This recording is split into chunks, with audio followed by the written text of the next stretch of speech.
महाअंधकार की रात मां काली ने कैसे बचाया एक परिवार को। अमावस्या की वह रात सामान्य नहीं थी। गांव के ऊपर काले बादल ऐसे छाए थे मानो आकाश खुद सांस रोककर बैठा हो। बिजली चमकती थी पर गड़गड़ाहट नहीं होती थी। लोग अपने घरों के दरवाजे बंद कर चुके थे, क्योंकि आज महाअंधकार की रात थी, वह रात जब तांत्रिक शक्तियां जाग जाती हैं। गांव के आखिरी छोर पर एक छोटा सा घर था। उस घर में रहता था रामदीन, उसकी पत्नी शांति और उनका 8 साल का बेटा मोहन। शांति मां काली की परम भक्त थी। घर के एक कोने में मां काली की पुरानी मूर्ति रखी थी, जिसके सामने वह रोज दीपक जलाती थी।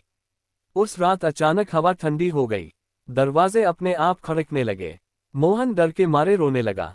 माँ, बाहर कोई है। तभी घर की दीवारों पर काली छायाएं रेंगने लगी। ऐसा लगा जैसे अंधकार जिंदा हो गया हो।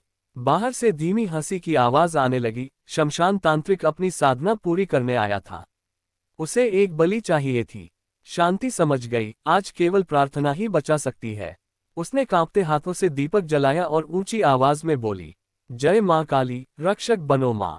जैसे ही मंत्र गूंजा, हवा रुक गई।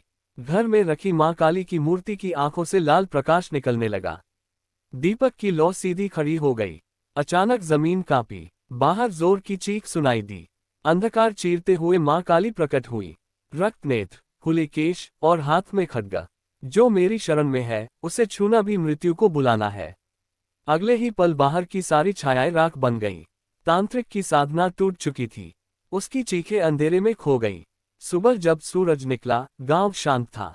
रामदीन का परिवार सुरक्षित था। मां काली की मूर्ति के चरणों में काले फूल और राख पड़ी थी, प्रमाण की मां स्वयं आई थी। उस दिन के बाद गांव में कोई भी मां काली की शक्ति पर संदेह नहीं करता, क्योंकि जब महाअंधकार उतरता है, तब मां काली ही प्रकाश बनती है। काली माता का रक्त रुद्र रूप तांत्रिक की सच्ची कहानी। ये घटना बंगाल के एक पुराने शमशान काली मंदिर से जुड़ी है, जहां आज भी सूर्य ढलते ही कोई नहीं जाता। कहा जाता है कि वहां भैरव तांत्रिक नाम का एक सिद्ध साधक रहता था।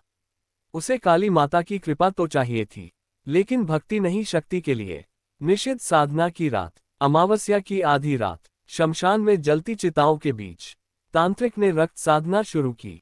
मंत्र गलत था, नियत अशुद्ध थी। जैसे ही उसने अंतिम मंत्र बोला, मंदिर की मूर्ति की आंखों से खून की धार बहने लगी। हवा में बारूद जैसी गंध फैल गई।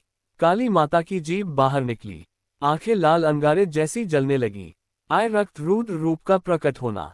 अचानक एक गर्जना हुई, जो मुझे शक्ति के लिए पुकारेगा, वह मेरे रुद्र रूप का साक्षी बनेगा। काली माता का रक्त रुद्र रूप प्रकट हुआ। उनके हाथों में खड्ग था और पैरों तले पड़ा था वही तांत्रिक। कहा जाता है, उस रात तांत्रिक की आत्मा ही बलि बन गई। न्यू मून आज भी क्या होता है, आज भी उस मंदिर में आधी रात को घुंघरुओं की आवाज आती है। दियों की लौ अपने आप लाल हो जाती है और कभी कभी काली माता की हंसी सुनाई देती है। चेतावनी, ये कथा सिर्फ डराने के लिए नहीं है।